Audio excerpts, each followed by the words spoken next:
All right, welcome to our Kaldheim sealed set review. I'm gonna do things by rarity, so common towards mythic, and I'll try to go over all the cards. Only talking about seal. We're not talking about constructed. We're not talking about draft. And as you can see on the overlay, we have. I'm gonna rate cards from 10 to 1, 10 being really good, 1 being sideboard. Don't play it. And for Snow Matters cards, if it's 1 to 3 converted mana cost, you can count on them having between 0 and 1 in play. And then if it's 4 to 7 converted mana costs, you can count on having 1 to 3 in play. Now, there aren't that many in white, so you're not going to see this come into play for now. And I'll go in the spreadsheet in the top right, I'll go ahead and mark the ratings as I do it. Now, remember, this is blind. I haven't seen the set. And this is just my first impression on all the cards. All right, so this is our first one. It's Axeguard Braggart. Boast. Untap Axeguard Braggart. Put a counter on it. So Boast you can do after you attack. So it's 4 mana 3/3, and when you attack, you can untap it before damage or after blocks or what have you, even after attackers, to put a counter on it. So it's like a 4/4 attacker, 3/3 blocker. It's probably gonna just be fine. You're almost always going to play this, I suspect, just because white has historically not had 4/4s. So it is weird, and it's kind of like a 4/4 vigilance. It wouldn't be that hard to make this a 4/4 after on turn 5 after you attack with it, and then play like a 2 or a 3 drop, or leave open like a 2 drop and a 1 drop trick or something. So this card. Yeah, this card seems fine. I'm gonna go hesitant and put it as 7.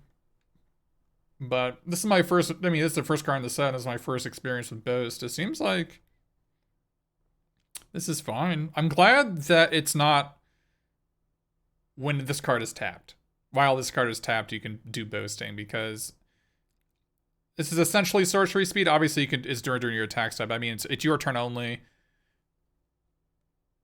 So you can't just like untap on your opponent's turn to block with it.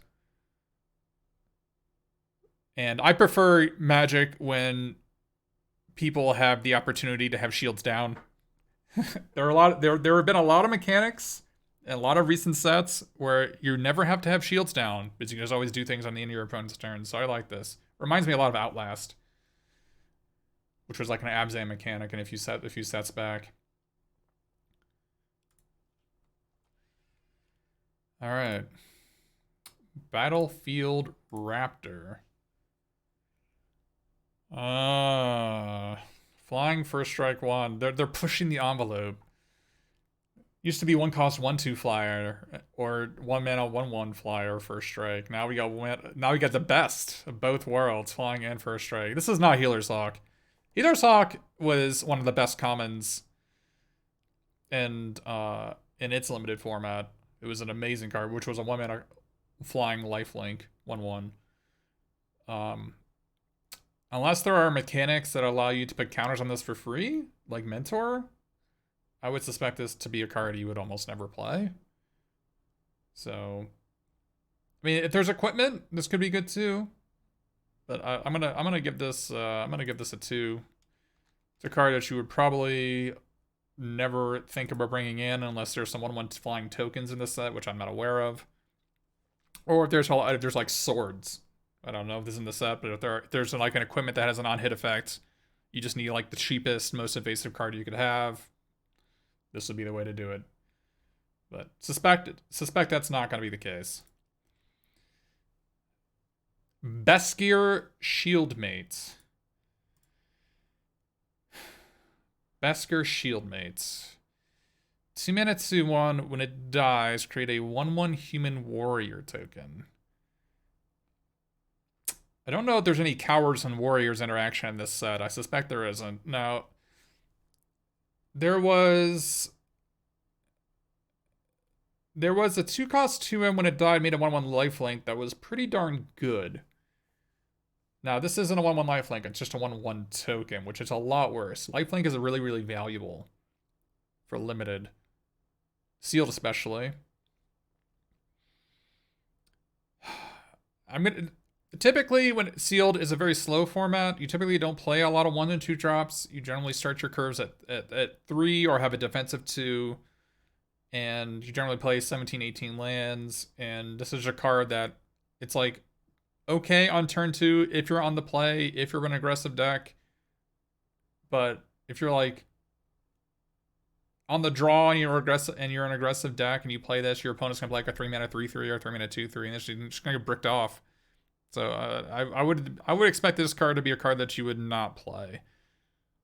If there was aggro mechanics, maybe you sideboard it, but I suspect not. Just a reminder, this is for Sealed only. Sealed is generally a very slow format, so we're gonna evaluate things considering it's gonna be a slow format. A slow format doesn't mean that you can play aggressive cards. It means you play your 23 best cards, and this will not be among them.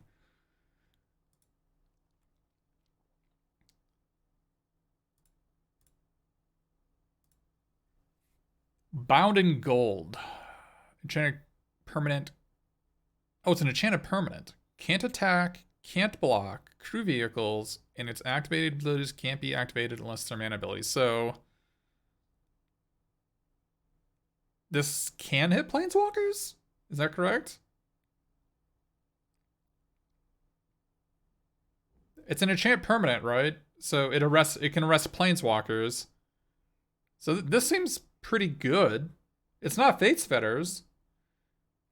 It might be better than Fate's Fetter because it has that can't crew vehicles clause. There are vehicles in this set. But, yeah. I would expect this card to be pretty good. Pacifism effects are generally not great, but as far as pacifism effects go, this is one of the better ones they've ever made for limited, other than the fact that it costs 3. It's an arrest that can hit planeswalkers, and it stops them from crewing vehicles, which was always a problem with pacifisms in the past, so that even if they're in jail, they can still somehow jump into the train and smash you for 5. So that was always kind of weird in the past, how pacifisms don't actually stop you from crewing vehicles. So yeah, this is going to have the same problem that all pacifisms have had, is that disenchant effects in green or white, or return to hand effects in blue, or sacrifice effects in red or black still allow them to take advantage of the card that you're enchanting. So depending on how many of those are in the set, this could be very bad.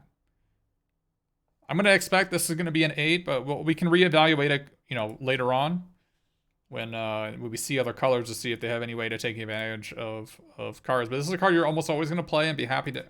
I mean, you're probably not going to splash for it, but you're probably going to be pretty happy about it. Yeah, it can hit equipment for sure. Although if the equipment's already attached to something, it's not helpful, right? Because it's still there. It doesn't say it loses all of its text box. So, it can't hit equipment. It's not great at it, but it can do it.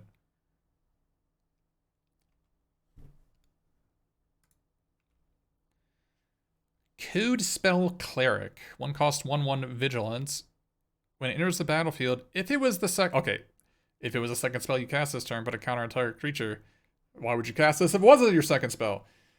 So, Iron Shell Beetles have historically always been a trap. Iron Shell Beetle was a 1 and a green 1/1. When it comes into play, put a counter on something, right? Those have always been traps in Sealed. You just never play them. This has a lot more potential upside than Iron Shell Beetles. It costing 1, and the Vigilance is not irrelevant. I mean, it's something. But the problem you're going to run into is the fact that it has to be the second spell, especially if the spell you want to cast is like a combat trick, right? Like if you want to play a combat trick and then play this post-combat, then the counter is not going to get a lot of value. Because you just, you second main phase, you're not going to get it out. You're not going to get the extra bonus damage or push through extra damage there. And this this method of if it was a second spell makes you play into your opponent's combat tricks really badly. It could end very badly because you have to tap out during your first main phase before you attack in order to use this, right? You have to play 2 spells.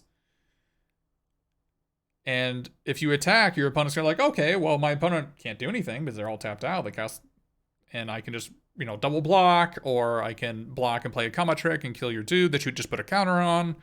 So I'm gonna expect this card is a trap, and you should almost never play it. So I'm gonna go ahead and put that as a trap card.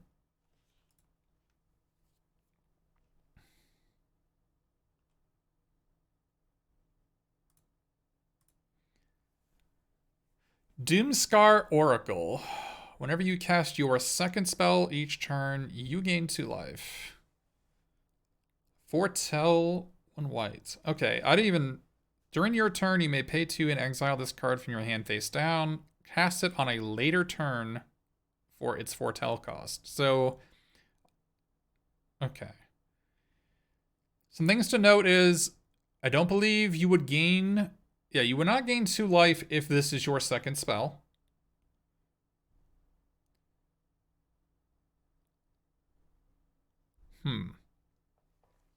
So it has to already be in play. So it has to be your first spell, or it has to already be in play for you to be gaining 2 life. But yeah, it looks like it's kind of like a self-fulfilling prophecy from this Oracle, where it's gonna be pretty easy to play 2 spells in 1 turn if your foretell costs are relatively cheap. So maybe the previous card is a little bit better, because I was not aware that foretell was a mechanic. Maybe this is a little bit better if you're gonna be able to cast more than 1 spell per turn. I mean, white has always historically had card flow issues. So who knows how many times they're gonna be able to play 2 spells in 1 turn, but probably not very often. But in the past, 3 mana 3/2 ETB gain 4 life has been a pretty good card. And I think there's a good chance that that's what this would be. It's probably going to be probably on average a little bit less than 4 life, probably closer to 3 1/3 or 3.5 life on average, is what I would expect. But the foretell has to mean something. I mean, it's better than not having it. It's strictly better than not having it. It's all upside, right? I mean, unless you accidentally do it when you don't want to. I mean, you gotta be able to play around your own cards. I'm gonna put this as a solid 7. I guess I'm not familiar with the set. I don't know if foretell has some payoffs. If there's some payoffs, maybe this is like a key card. Maybe it turns into an 8 or a 9. But I'm gonna assume that it's close to a 7 here.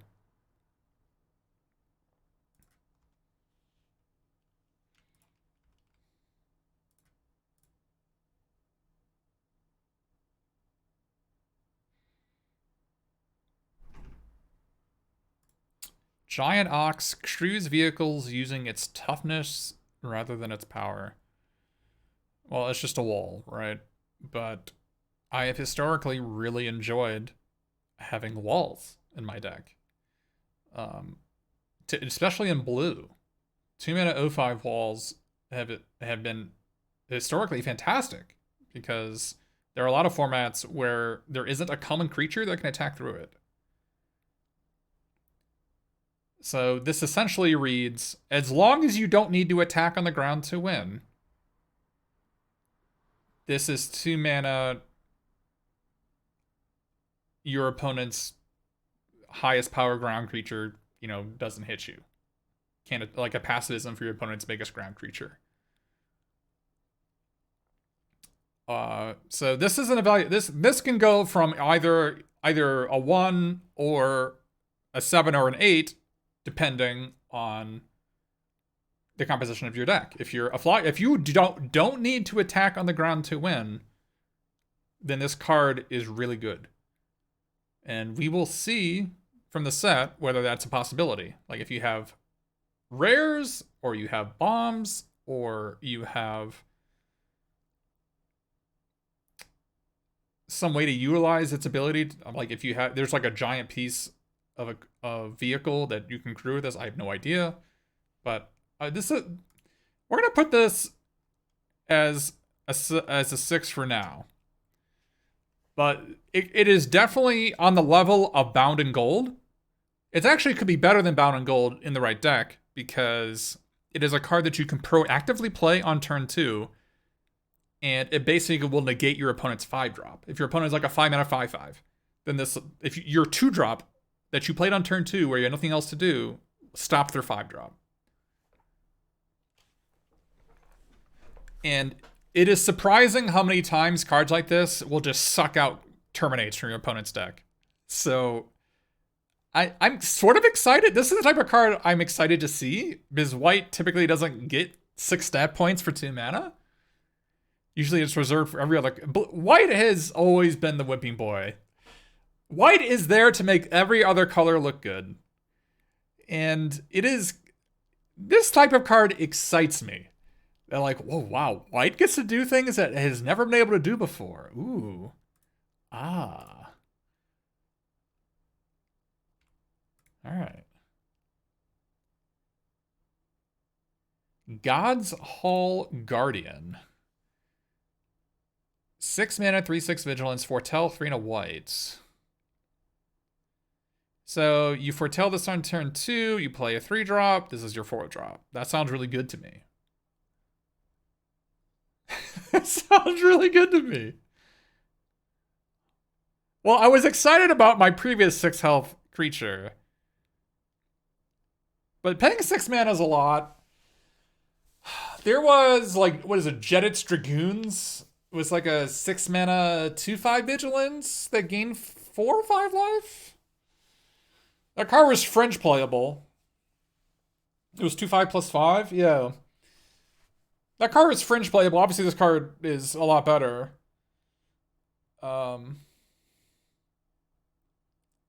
Yeah. Okay. I'm on board. It was gain 4 life? Okay, 2/5 vigilance, gain 4. Yeah. Yeah. Noble Templar, is that what it was? 6 mana 3/6 with plane cycling? 6 mana 3/6 vigilance? That card, I mean, it was a card you just always play because it had a plane cycling. I'm gonna put this at... I guess I'm not sure how bad the foretell thing is. Like, how often are you gonna have 2 mana to pay for that? Other than turn 2.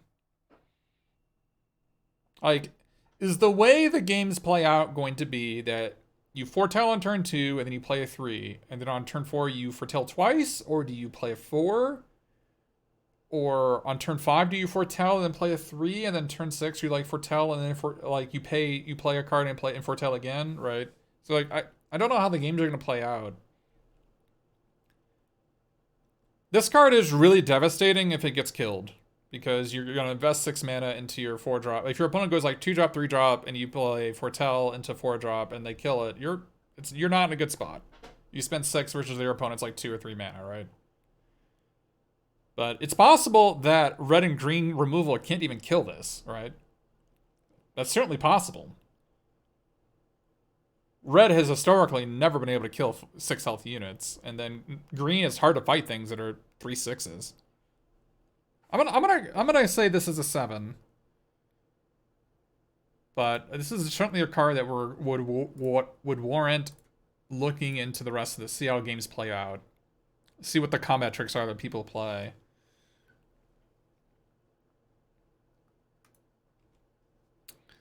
Gold Maw Champion.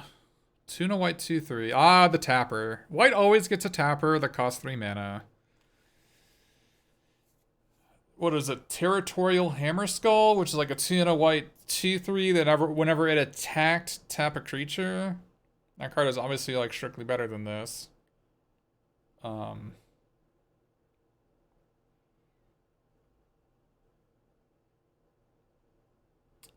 Territorial Hammer Skull was like a 9. This is not Territorial Hammer Skull. Paying 2 mana is not a thing, and you can't use it multiple times. It's only once each turn. I'm not a fan of this. I'm gonna accept you almost never play this. Stat line is okay. 3-mana 2/3 is like okay stat line, but with its boast, you would rather it be a 3/2 or a 4/1, right? So it's trying to go. It's like halvesies offense, halvesies defense, and it's not good enough at either. Yeah, I'm gonna say this is a no go.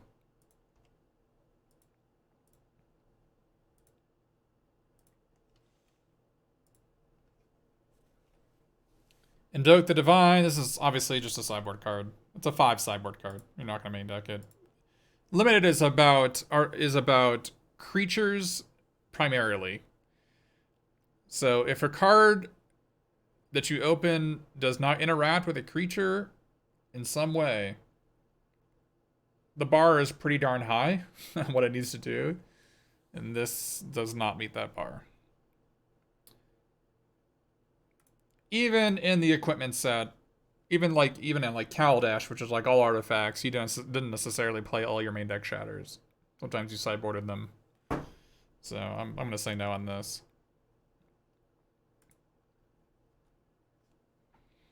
Iron Verdict deals 5 damage to target tapped creature.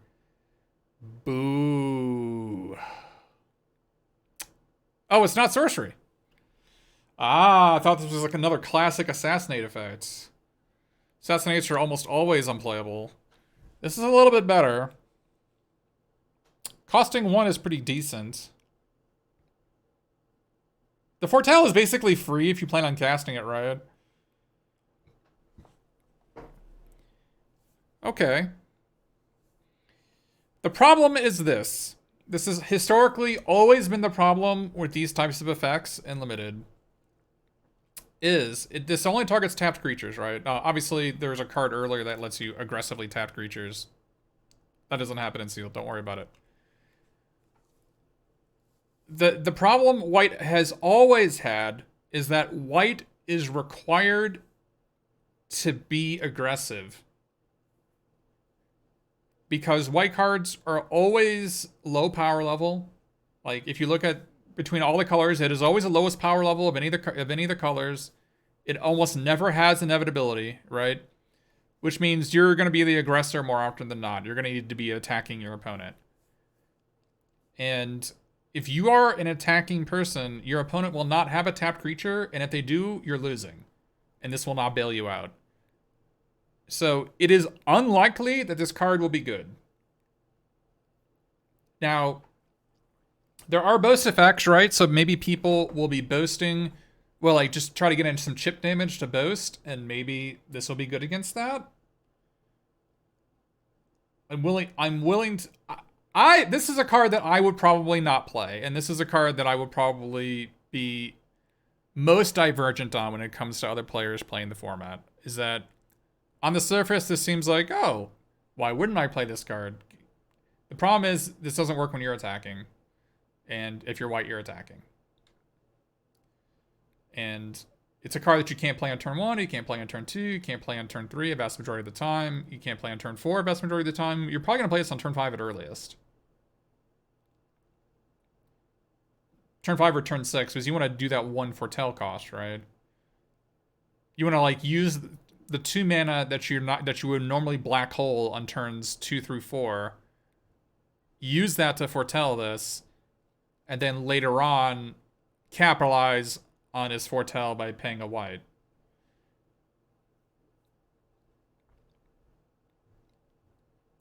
Because right off the bat, I would say this card is very obviously unplayable if it didn't have foretell.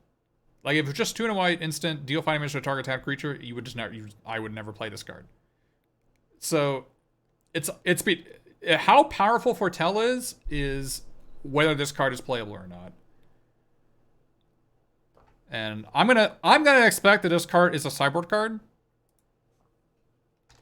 you should probably not main deck it.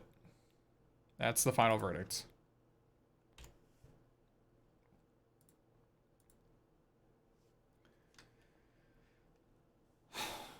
Master Scald. Enters the battlefield. You may exile a creature card from your graveyard. If you do, return target artifact or enchantment card from your graveyard to your hand. That's a lot to ask. First, you have to have a dead creature. Second, you have to have a dead artifact or enchantment.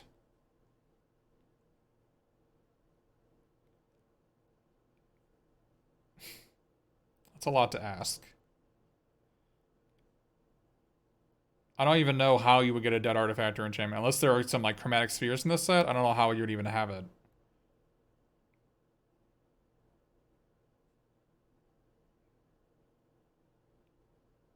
This is just a bizarre card. I mean, I guess the idea is that your vehicle gets bopped, right? But somehow you have to lose a creature too. And not only do you have to lose your creature, you have to lose your creature in a way that actually kills it.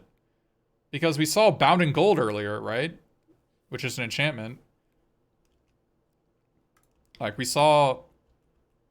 Like, this is a way your creature can die and have it not be in the graveyard, right? So you have to have a dead creature somehow. I mean, this is unlikely to be a 5-drop, right? I mean, this is a 6 or 7-drop, and the thing is, in white, you shouldn't be planning on turn 6 or 7 to maybe draw a card. Oh, it's for sagas? But your sagas are going to play on turn 3 or turn 4. They're going to, like, cash in on turn 6, right? Turn 5 or turn 6. But you still have to have our dead creature. How do you have a dead creature? I'm going to say this is a 5. Because the sagas draw uncommons are better, right? So I think this is a no-go. This isn't how white does things. This feels like a green or a blue card or a black card. I mean, it's good that white gets ways to draw cards. I love that. It's fine. I'm not complaining about that. It's just that white never gets to win the late game. So I don't know. I don't know what you're trying to do. Your 4/4s are not bigger. Like every other, I bet you every other color's 5-drop is better than a 4/4. Revitalize. Never play. Moving on. Gaining life is not a thing you want to do in Sealed. That's all the card does, recycling. It's not free. I guess I could talk about cantripping and limited and Sealed especially on why it's not that good. Is that generally in limited, every land beyond your 7th is an actual blank, right? And oftentimes every land beyond your 5th is a blank. So you're gonna play 18. Say you play 18 lands in your 40 card deck, or even if you play 16 lands in your 40 card deck. When you say draw a card, you're actually drawing like 0.6 of a card, right? In order for this card to be good, it would probably have to gain at least 5, if not 6 or 7, probably 5. I think at 5 life it would be like, I'd think about it, probably would play it a lot of the time at 5 life. But 3 life is just, it's not worth 0.6 of a card to me, or 0.4 of a card to me either.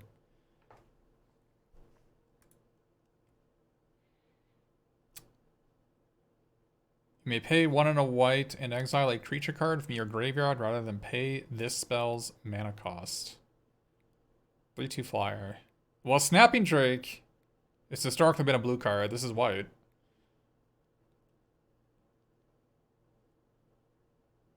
So that's good, I guess. I mean, it's not. I might as well just not even have a text box. Whatever. I don't even know how that matters. Such a weird thing. Yeah, Assault Griffin is just like Assault Griffin was really good. It's a format at 3/2. This is just strictly better, right? This is, and it has evasion, so this is like part of White's game plan in Sealed. So I mean, you're gonna play it.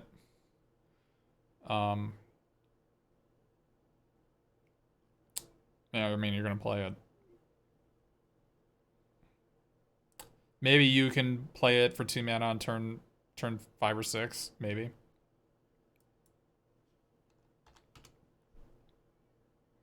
Not exciting, as French Morellos typically aren't.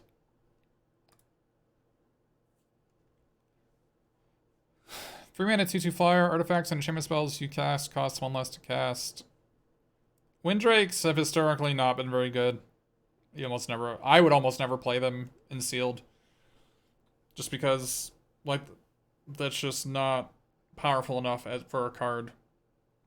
You know, 3 cost cards are typically 3 power or greater from other colors. And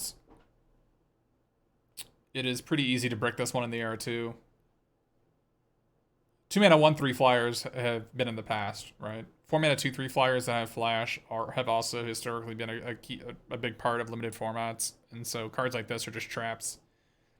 It has trinket text, artifact, and enchantment spells. That is not going to matter. I'll put this as a 5 or probably a 5. I would probably not play this card. So depending on my deck, I would. But I think in general, you're probably not going to play this card. Windrake is not a card that I think is great in sealed. It's outclassed too easily. There was a tuna blue 2/2 flyer that made, like, I think your flying creatures cost 1 less. So that card is just way better than this, and that card was not particularly great. It's a card that I would not play like over half the time. But that actually had relevant trinket text. This one doesn't even have relevant trinket text. Yeah, Warden of Evo's Isle. Yeah. 2 mana 2/2 lifelink. I hate these cards. I think it's probably going to be okay, but I don't think you want to play it a vast majority of the time. I think it's a draft card mostly. They can sealed. Grizzly Bears are not things that you want to be having any part of. I'd rather play a 2 mana 2/3 no text than a 2/2 lifelink, or I'd rather play a 2 mana 1/3 or a 2 mana 06. I'd rather play a 2 mana 06 than a 2/2 lifelink a vast majority of the time. So I don't really want anything to do with this card. Yeah, and especially since you're probably going to have Foretell, right? I mean, the odds are you can either Foretell a card or play this, and the odds are you're going to want to Foretell rather than do this. And the Foretell creatures are like big static creatures, and they come out starting turn 3 or turn 4, right? Just going to get... It's going to maybe gain 2 life, and then it's going to be double blocking. So I'm going to say no thank you on this Glory Seeker.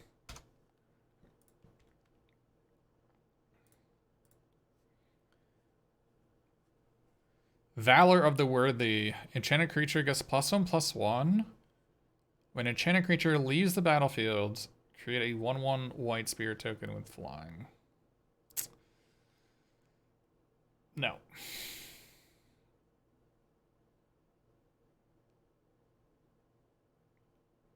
They always make low-cost auras, and they've almost all historically been pretty bad.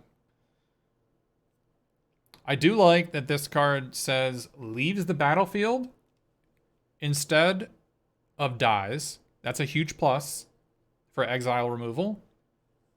Also, it doesn't say enchant creature you control. So you can, in theory, put this on your opponent's card and kill it to get a 1/1.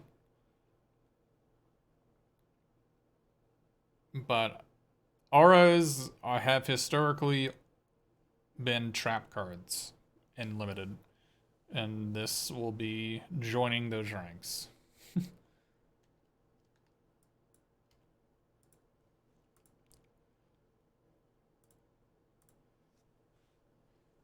Creatures you control get +2/+1 until end of turn.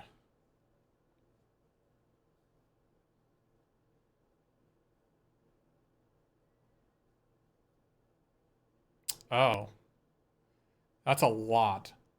5 mana is a lot. That's a no-go for me. Inspired Charge costs 4 mana normally, 2 white. And that's a card you almost never played. Because at the end of the day, would you rather have a 4 mana 3/2 flyer or +2/+1 all your creatures until end of turn? You would much rather just have the 4 mana 3/2 flyer, right? And that's just gonna be the case of that always. So you'd have to have that very specific deck to play this. Like, maybe if you're a deck that has Battlefield Raptors, and you're a deck that has 3 mana 2/2 flyers, and you're 4 mana 3/2 flyers, maybe. Maybe you try to kill them before they play their card that kills you. Maybe. That doesn't typically happen in Sealed. You'd much rather just try to play mid-range game, and this is whatever. Yeah, those are Tanaka prices. Those are you're not gonna want to play this. Wings of the Cosmos. Target creature gets +1/+3 and gains flying at end of turn. Untap it. I like it. I like it. This is a good card. It just has so much going on. This has so much going. It does 3 different things. You might even say it does 4 different things. It gains power, it gains a lot of toughness, it gains flying, and it untaps. Like, it does. That's a lot to do for 1 mana.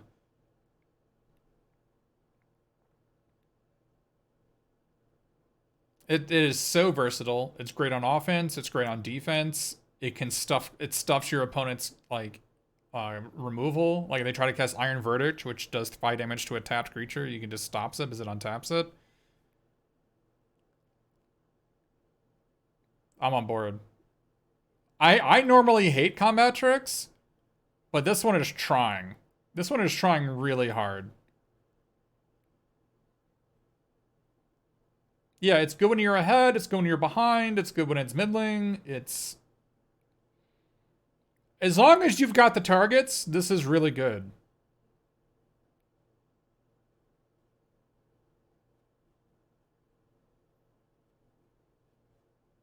I'm on board. I'm on board. It's still, at the end of the day, though, it is a combat trick.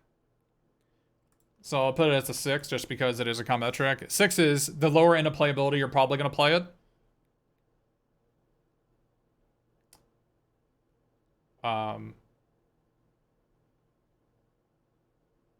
I'm not a fan of combat tricks unlimited. I would generally rather 0 be in my deck almost all times. Because at the end of the day, you would much rather have 2 threats than a threat and a combat trick. Because a lot of sealed games go down to grindy turn 8 or turn 9 games where you're going to have the ability to be able to cast all your cards. And cards like this can be stuffed by just your opponent can just double block, right? Your opponent has a 4/4 and a 4/4 and a 3/3, and you have a 3/3 and you attack. They could double block, right? And obviously you can trade with the 3/3, but if you want to kill their 4/4, you can't without throwing this away. And this is more defensive than offensive for sure. But I think it is better. I think it's actually a better card that it gets +1/+3 instead of +2/+2. I think it's actually a better card. So even though it's not as aggressive as it could be, I think it's a better card. I think this is good.